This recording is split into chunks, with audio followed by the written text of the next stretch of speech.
Bom, dando continuidade à aula sobre Grécia Antiga, agora nós vamos falar sobre as duas mais importantes cidades-estados gregas, a Esparta e Atenas. Esparta e Atenas eram muito diferentes, tá?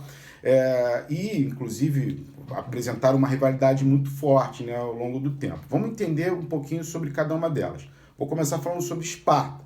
Esparta foi fundada pelos dórios. Se vocês lembrarem da primeira aula, os dórios foram aqueles grupos que invadiram no período pré-homérico e que promoveram a primeira diáspora, que acabou levando à ruralização da população. Então, esses grupos, que já tinham uma característica guerreira, fundam a cidade de Esparta. Tá?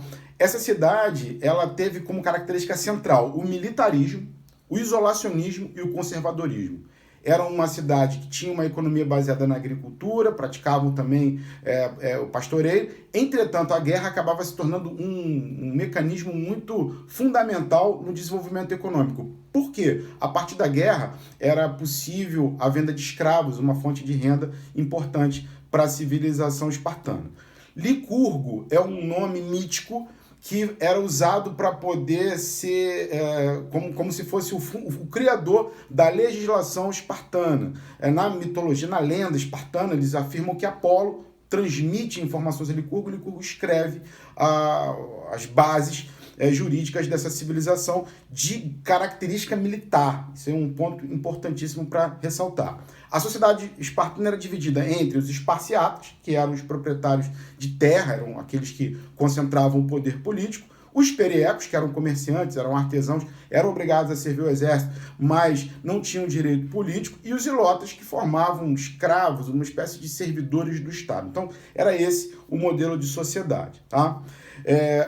Essa sociedade já tinha na formação militar uma essência, tanto que as crianças muito cedo eram enviadas ao Estado para que recebessem esse treinamento, né, que era o chamado agogê, e retornavam, depois desse treinamento feito, já maior de idade, voltava para servir no quartel, servir no exército.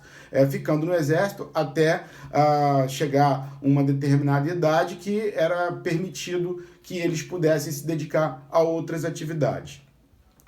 A Lacônia é a região onde Esparta se localizou. E uma característica cultural muito importante dos espartanos era justamente essa coisa de não falar muito. O mais jovem, por exemplo, ele só falava com o mais velho se fosse perguntado. Isso era uma tradição.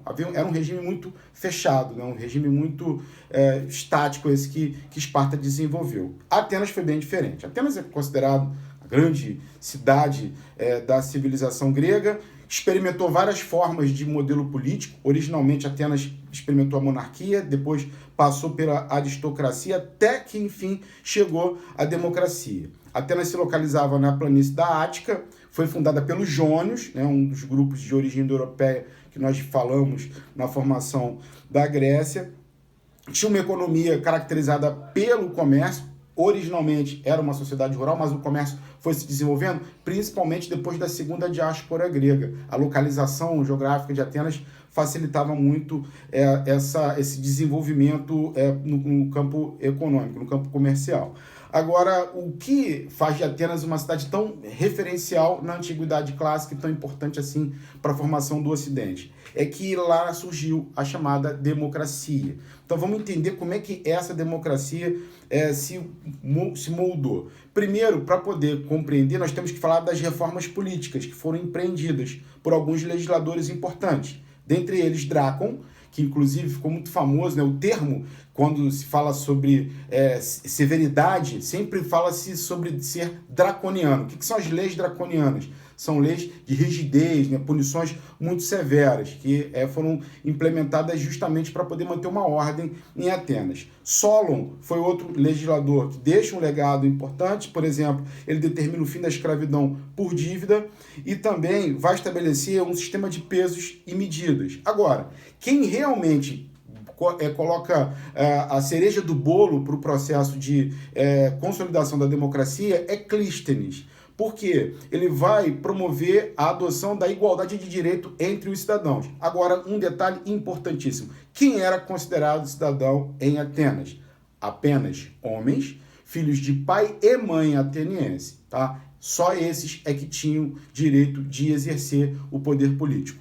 A Clístenes também estabeleceu as assembleias, onde esses cidadãos se reuniam para poder decidir de forma direta, esse é um ponto importante, e estabeleceu o ostracismo, que é um mecanismo utilizado justamente para expulsar temporariamente alguns políticos que pudessem promover ações demagógicas, que pudessem tentar concentrar poder demais. Tá? O auge da democracia ateniense foi justamente na era conhecida como Era de Péricles. Tá? E Péricles marca, né, foi o governante que marca esse ápice da civilização ateniense, que virou uma referência para toda a Grécia. Bom, outro aspecto importante para essa segunda explicação é caracterizar o período clássico. Tá? O período clássico que é marcado pelo auge de Atenas e de Esparta, né? Principalmente principalmente de Atenas, é um período que é marcado também por guerras muito importantes. Dentre elas, as guerras médicas. O Império Persa, o grande Império Persa do Oriente, tentou invadir a Grécia, sem sucesso. Os gregos, apesar de não apresentarem uma unidade política, a Grécia era dividida em cidades-estados, as cidades-estados eram independentes, e Atenas e Esparta, que eram as duas maiores, tinham uma rivalidade absurda pelas suas diferenças, tiveram que se unir para enfrentar o exército persa. Mesmo assim, o exército persa era muito maior do que a soma de todos os exércitos gregos. Conclusão, com muita engenhosidade, com muita aplicação, os gregos acabaram saindo vitoriosos e derrotaram as invasões pérsicas, nessas guerras que ficaram conhecidas como guerras médicas ou guerras greco-pérsicas. Tá? No final dessas guerras nascem ligas. Uma delas, a Liga de Delos, fundada por Atenas, e a outra liga vai ser a Liga do Peloponeso, uma liga liderada por Esparta. Na verdade, Esparta funda a Liga do Peloponeso para justamente responder a Atenas, que naquele momento apresentava-se como uma cidade hegemônica em todo o mundo grego. Conclusão, as duas ligas entram em conflito. Essa guerra é a Guerra do Peloponeso. Atenas estava quase vencendo a guerra, quando acabou sofrendo com uma peste, uma epidemia muito séria, que acabou tirando a vida de grande parte da população, inclusive Péricles acabou morrendo nesse momento também, e aí a cidade de Esparta conseguiu reverter o quadro e saiu vitoriosa. A vitória de Esparta dá a Esparta uma hegemonia temporária, que acaba depois sendo encerrada com a invasão tebana. Tebas assume um controle sobre a Grécia, que também não dura muito tempo, até que sofre a invasão promovida pelos macedônios. Os macedônios viviam no norte da Península Balcânica, falavam um idioma muito parecido com o idioma grego, e sob liderança de Filipe e depois de Alexandre Magno, conhecido como Alexandre o Grande, acabam tomando toda a Grécia. Com a vitória de Alexandre, com a consolidação do domínio da Macedônia sobre a Grécia, Alexandre promove um discurso de ampliação ou difusão da cultura grega pelo mundo. Então ele forma um exército greco-macedônico para tentar invadir o Império Persa. E por incrível que pareça, com um exército muito menor, esse jovem comandante acabou vencendo as batalhas e dominando o antigo Império Persa.